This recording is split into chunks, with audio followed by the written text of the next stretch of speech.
គាត់និយាយថាគាត់ចង់ធ្វើកញ្ចក់ដល់ពេលខ្ញុំចាប់ដើមធ្វើកញ្ចក់ឲ្យគាត់ខ្ញុំបែរជានិយាយភាសាអង់គ្លេសគាត់ខឹងគាត់ងើបចេញគាត់ដើរចេញគាត់ថាវេមិនត្រូវទេដែលអ្នកឯងមករស់នៅក្នុងប្រទេសខ្ញុំហើយអ្នកឯងអត់ចេះនិយាយភាសារបស់ខ្ញុំចាសួស្តីអ្នកទាំងអស់គ្នានេះគឺជា podcast episode ទី2ឥឡូវខ្ញុំនិយាយពីការរស់នៅក្នុងប្រទេសស៊ុយអែតការរស់នៅក្នុងប្រទេសស៊ុយអែតគឺវាមានផលល្អនិងផលអាក្រក់នៅពេលដែលខ្ញុំផ្លាស់ប្ដូរទៅរស់នៅក្នុងប្រទេសស៊ុយអែតគឺខ្ញុំបានទៅដល់នឹងនៅក្នុងអំឡុងពេលខែ7ឆ្នាំ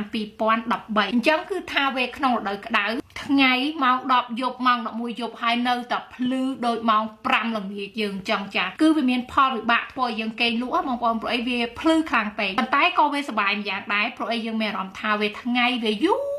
យើងធ្វើអីបានច្រើននៅពេលដែលខ្ញុំទៅដល់ប្រទេសស៊ុយអែតភ្លាមប្តីរបស់ខ្ញុំគាត់ត្រូវចេញទៅប្រទេសកូរ៉េខាងត្បូង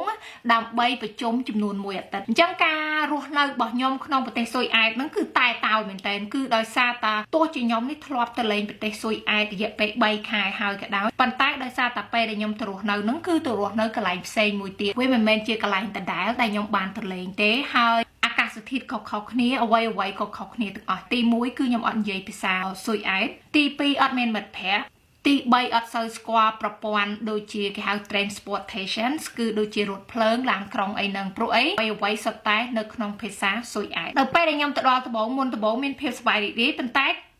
ដល់ពេលប្តីក៏ទៅប្រទេសកូរ៉េខាងត្បូងបាត់មួយអាទិត្យចឹងទៅមានអារម្មណ៍ថាទេតោមែនតើយំហ្មងបងប្អូនធ្លាប់ទៅនៅស្រុកខ្មែរឧទាហរណ៍ថាយើងបើអត់សុកជីធុកជីម៉ូតូដប់ជីអីទៅលេងក្នុងផ្សារគឺថាសប្បាយដល់ពេលអញ្ចឹងមានអារម្មណ៍ថានឹកស្រុកមែនតើកត្តាដែលសំខាន់ណាពេលដែលដូរទៅនៅស្រុកគេត្បូងប្រាប់ប្តីឬក៏ប្រាប់សង្សារយើងផងថាកុំទៅចោលយើងយូរពេកព្រោះអីយើងថ្មីនឹងកន្លែងហ្នឹងហ្មងចាខ្ញុំក៏ចាប់ផ្ដើមឧទាហរណ៍ថាព្យាយាមរៀនភាសាស៊ុយអែតបងប្អូនហើយរៀនភាសាស៊ុយអែតនេះគឺលំបាកខ្លាំងណាស់ព្រោះយើងចេះអង់គ្លេសអញ្ចឹងនៅពេលដែលរៀនភាសាអ្វីមួយយ៉ាងគឺយើងព្យាយាមប្រកបពាក្យហ្នឹងទៅជាពាក្យអង់គ្លេសប៉ុន្តែប្រទេសស៊ុយអែតភាសាស៊ុយអែតពាក្យរបស់វាសំឡេងខុសគ្នាពីភាសាអង់គ្លេសឧទាហរណ៍ថា hello មានន័យថាលាហើយការសរសេរសំឡេងគឺខុសគ្នាឆ្ងាយណាស់ម្ល៉េះហើយពិបាកមែនទែនក្នុងការរៀនភាសាស៊ុយអែតប៉ុន្តែខ្ញុំក៏ចាប់ផ្ដើមមានចំណាប់អារម្មណ៍ខ្លាំងមែនទែនជាមួយនឹងការលាបកញ្ចក់ដល់ពេលអញ្ចឹងខ្ញុំរស់នៅនឹងបានប៉ុន្មានក៏សុំប្តីទៅរៀនធ្វើកញ្ចក់ចាខ្ញុំរសាលាបង្រៀនធ្វើកញ្ចក់នឹងយូរណាស់តម្រាំបានរសាលាបានមួយចាដល់ពេលទៅរៀនចឹងទៅគឺគ្រូនឹងគាត់បរៀនភាសាស៊ុយអែតទៅសិស្សដែលនិយាយភាសាស៊ុយអែតបន្ទាប់មកសម្រាប់ខ្ញុំគាត់និយាយភាសាអង់គ្លេសហើយការរៀនហ្នឹងគឺប្រើរយៈពេលតែ3ខែទេដល់ពេលដែលរៀនជាប់គឺគេឲ្យកដាស់ certificate យើងចេញមកថាយើងមានសិទ្ធិធ្វើកញ្ចក់នៅក្នុងប្រទេសស៊ុយអែតពេលអញ្ចឹងខ្ញុំក៏ចាប់ផ្ដើមព្យាយាមរៀនបន្ថែមនៅផ្ទះដូចជាធ្វើកញ្ចក់ប្តីធ្វើកញ្ចក់មិត្តភ័ក្តិអត់គិតលុយអីចឹងទៅចាប់ដល់ពេលអញ្ចឹងខ្ញុំព្យាយាមដើររកកន្លែងតែថាអាចជួលដាក់តុធ្វើកញ្ចក់តូចមួយនៅហាងដូចជាលក់គ្រឿងសម្អាងលក់អីចឹងទៅដល់ពេលខ្ញុំដើររកចុះឡើងខ្ញុំក៏បានបានកន្លែងមួយនៅក្នុងទីក្រុង Stockholm តែម្ដងវារៀងថ្លៃដែរបងប្អូនចាមួយខែដូចជា 4000 ក្រោនអញ្ចឹងណាបងប្អូនចាការដែលខ្ញុំធ្វើកញ្ចក់នៅក្នុងប្រទេសស៊ុយអែតហ្នឹងក៏វាមានការលំបាកដែរគឺដោយសារតែ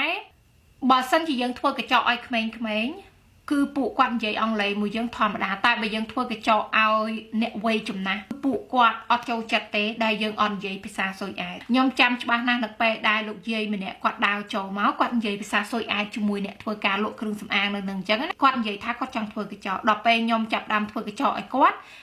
ខ្ញុំបែរជានិយាយភាសាអង់គ្លេសបងប្អូនហើយគាត់ខឹងគាត់ងើបចេញគាត់ដើរចេញហ្មងគាត់ថាវេមិនត្រូវទេដែលអ្នកឯងមករស់នៅក្នុងប្រទេសខ្ញុំហើយអ្នកឯងអត់ចេះនិយាយភាសារបស់ខ្ញុំចាដល់ពេលអញ្ចឹងគាត់ដើរចេញទៅខ្ញុំមានអារម្មណ៍ថាចង់យំបន្តិចអីបន្តិចប៉ុន្តែអត់ហ៊ានយំទេប៉ុន្តែធម្មតាពេលដែលយើងអង្គុយធ្វើកញ្ចក់អញ្ចឹងយើងតែងតែមានការសន្ទនាជាមួយភ្ញៀវជាពិសេសភ្ញៀវក្មេងៗគាត់សួរខ្ញុំថាខ្ញុំមកពីណាអញ្ចឹងទៅខ្ញុំប្រាប់ថាខ្ញុំមកពីស្រុកខ្មែរគាត់តែងតែសួរខ្ញុំថាស្រុកខ្មែរហ្នឹងនៅណាខ្ញុំត្រូវបញ្យល់ប្រាប់គេថាស្រុកខ្មែរយើងជាប់ជីដែនប្រទេសថៃប្រទេសឡាវអីចឹងទៅហើយជិតប្រទេសវៀតណាមអីចឹងទៅនឹងបានគាត់ស្គាល់អញ្ចឹងខ្ញុំធ្វើកញ្ចក់នៅនឹងបានប្រហែលជារយៈពេល1ឆ្នាំជាងឥឡូវយើងនិយាយដល់ថ្ងៃរៀបការរបស់ខ្ញុំក្នុងប្រទេសស៊ុយអែតមុនដំបូងខ្ញុំតែងតែគិតថាខាងបើគេសុំយើងរៀបការពេលណាក៏ពេលហ្នឹងទៅប៉ុន្តែសម្រាប់ខ្ញុំមានអារម្មណ៍ថាខ្ញុំចេះតែចាស់ទៅខ្ញុំមិនចង់ បដ ôi ពេលវេលាច្រើនពេកព្រោះខ្ញុំធ្លាប់មានតំណែងតំណងស្នេហាជាមួយសង្សារចាស់ខ្ញុំ4 5 6ឆ្នាំអត់មានបានទៅណាទេបងប្អូនត្រឹមតែស្រឡាញ់គ្នាត្រឹមតែអីចឹងទៅតែវាអត់ទៅមុខក៏ពេលអញ្ចឹងខ្ញុំក៏បានប្រាប់ប្តីរបស់ខ្ញុំនឹងថាបើយើងស្គាល់គ្នា3ឆ្នាំហើយបើយើងបានរៀបការតែយើងគួរតែគិតរឿងអីផ្សេងទៅក្លាហាននិយាយទាំងតែខ្លួនឯងទៅនេះទៅនៅប្រទេសស៊ុយអែតនឹងដោយសារគេសោះហ្នឹងមុនដំបូងគាត់ថាគាត់ចង់ទៅទិញជៀនម្នាក់ឯងដើម្បីសប្រាយខ្ញុំប៉ុន្តែគាត់ថាគាត់អត់ដឹងថាដៃខ្ញុំធំប៉ុណ្ណាតូចប៉ុណ្ណាម្ល៉េះហើយគាត់សុកចិត្តប្រាប់តោះទៅទិញជៀនជុំគ្នាដល់ពេលអញ្ចឹងជៀនរបស់ខ្ញុំនេះគឺខ្ញុំទិញនៅក្នុងទីក្រុង Stockholm ប្រទេស Sweden បន្ទាប់មកពួកយើងគាត់ថ្ងៃរៀបការមួយគ្នាអូយប្រវត្តិស្នេហាខ្ញុំវាដូចជាមិនរ៉ូមែនទិកដូចគេអ្នកខ្លះគេសិតតែលុតជង្គង់ surprise សុំរៀបការខ្ញុំអត់ទេតោះទៅទិញជៀនជុំគ្នាអញ្ចឹងទៅប្រទេសស៊ុយអែតពេលដែលរដូវក្តៅគឺសម្បូរអ្នករៀបការមែនតើរៀបការនៅនឹងគេហៅ City Hall ដល់ទៅពេលអញ្ចឹងមុនដំបូងយើងរកពេលវេលាអត់បានសោះគេថាអូតដល់ខែ10អីបើមានពេលទៅណែក្នុងប្រទេសស៊ុយអែតចាប់ផ្ដើមចូលខែ10អីហ្នឹងវាចាប់ផ្ដើមចូលលក្ខណៈដូចថារៀងងឹតពេលខ្លះភ្លៀងច្រើនតិចវាអត់សុបាយអញ្ចឹងណាប៉ុន្តែចៃដន្យអីមានគូស្នេហ៍មួយគូហ្នឹងគឺគាត់ផ្លាស់ប្ដូរពេលវេលាគេក៏បានផ្ញើអ៊ីមែលមកប្តីរបស់ខ្ញុំនិយាយថាថ្ងៃទី26ខែ7នេះគឺមានពេលមួយពេលអញ្ចឹងអ្នកឯងអាចរៀបការបានបើសិនជាអ្នកឯងចង់ពួកខ្ញុំក៏បានកំណត់ពេលរៀបការថ្ងៃទី26ខែ7ឆ្នាំ2014នៅក្នុងប្រទេសស៊ុយអែតប៉ុន្តែការរៀបការរបស់ពួកខ្ញុំហ្នឹងគឺតូចមែនតើគឺដោយសារតែគ្រួសាររបស់ខ្ញុំនៅស្រុកខ្មែរគ្រួសាររបស់ប្តីខ្ញុំនៅអាមេរិកម្ល៉េះហើយមានតែមិត្តភក្តិជិតស្និទ្ធ5 6នាក់ទេដែលថាទៅធ្វើសាកសីអីចឹងទៅហើយជប់លៀងតិចតួចចាខ្ញុំក៏មានអារម្មណ៍ថាខ្ញុំគួរតែយ៉ាងហោចណាស់រៀបការតិចតួចម្ដងទៀតនៅក្នុងស្រុកខ្មែរដើម្បីបំពេញមុខម៉ែឪចាដល់ពេលអញ្ចឹងពួកយើងក៏បានកំណត់ពេលទៅរៀបការនៅស្រុកខ្មែរ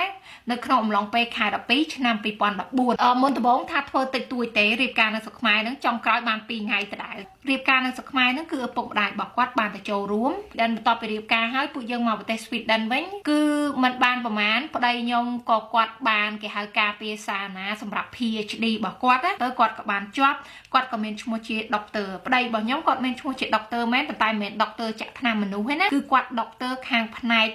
ធ្វើការក្នុងបន្ទប់ពិសោធន៍ដូចជាពិសោធន៍ខាងដីខ្យល់ទឹកចាជាតិគីមីអញ្ចឹងណាចាប្តីរបស់ខ្ញុំនេះគឺដោយសារតែគាត់ទ្រាំទ្រនឹងអាស្ថានភាពល្ងឹតនៅក្នុងប្រទេសស៊ុយអែតអត់បានទេ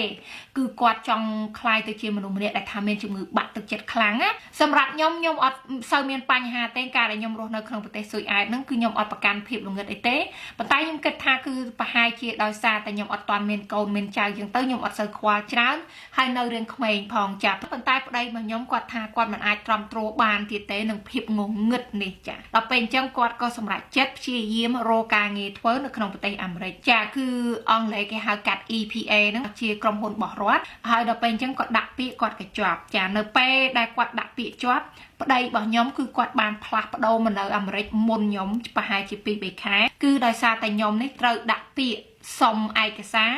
green card យ៉ាងហ្នឹងដើម្បីមករស់នៅអាមេរិកខ្ញុំបានផ្លាស់ប្ដូរពី apartment ដែលខ្ញុំរស់នៅជាមួយគាត់ហ្នឹងបានទៅរស់នៅជាមួយនឹងមិត្តភ័ក្តិស្រីជនជាតិចិនម្នាក់ទៀតដែលគាត់ក៏ជាសិស្សសាលានៅក្នុងសាលាដែលប្តីខ្ញុំបានធ្វើការនឹងដែរចាខ្ញុំក៏បានផ្លាស់ប្ដូរមករស់នៅក្នុងប្រទេសអាមេរិកក្នុងអំឡុងពេលខែ10ឆ្នាំ